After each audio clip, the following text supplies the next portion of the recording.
Hi, and welcome to Three Questions with my friend Steve with us. Steve's a longtime mortgage officer, loan officer. It's been about 17 years in the business. I asked him to come on to the show today. I want to talk a little bit about interest rates because they're amazing right now. Hey, Steve, welcome to the show. Hi, Kev. How's it going? Just living the dream, my friend.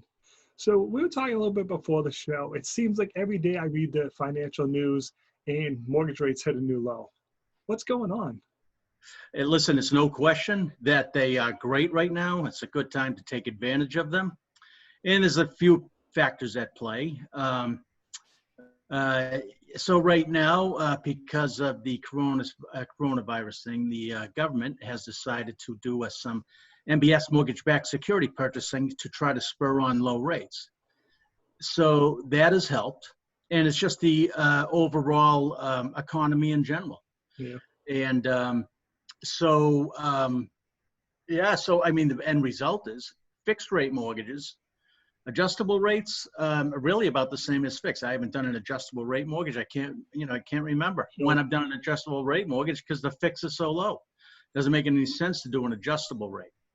So so conventional fixed. The FHA loans, if you have a lower credit score, that's a different story. There's not a big investor appetite for those mortgages, so the rates aren't so good on those. And a lot of lenders have actually, tightened up their guidelines so that they need a 640 or a 660 credit score minimum for FHA. So there's a few things at play here, but in general, yes, rates are excellent.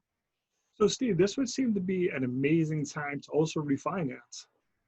Oh yeah, that's what I'm mostly doing right now. It's still got purchases going, but refinances right now are basically taking up 90% of our time.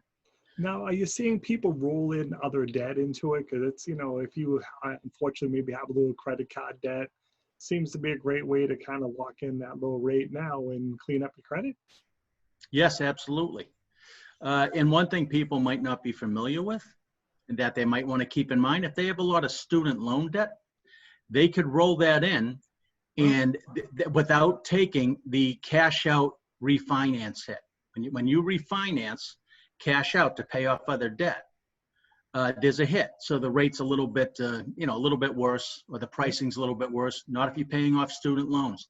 They don't consider that a cash out.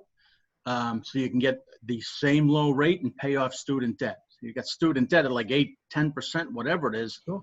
You get a 30-year fix at say 3 or 3.25. Good opportunity. I mean, over 30 years too. So you get, you're cutting that monthly payment way down to reduce your overall, monthly costs.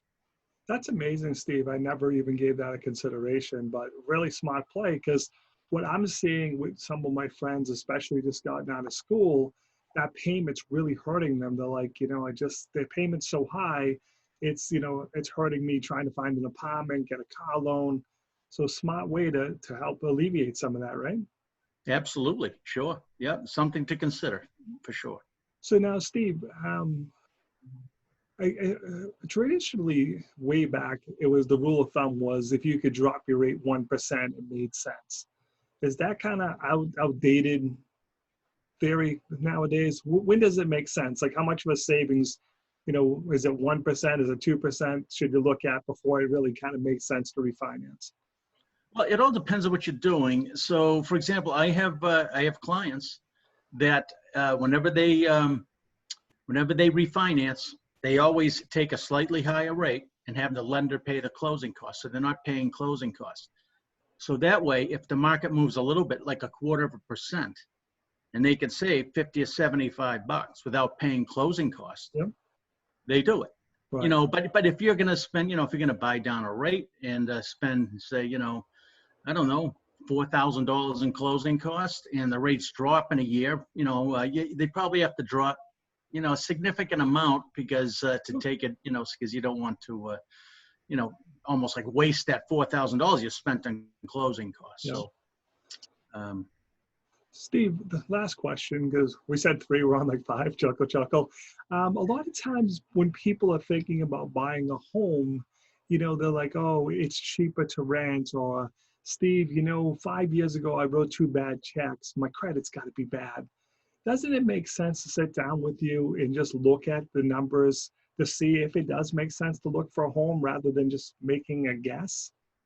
Absolutely. I can't tell you how many people I've dealt with in the past who don't think their credit's good enough.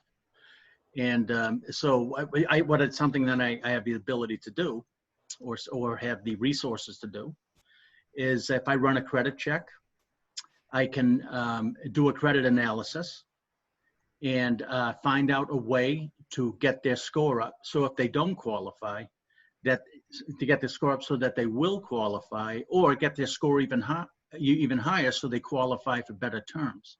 Nice. So yeah, it's a credit analysis. It doesn't cost them anything.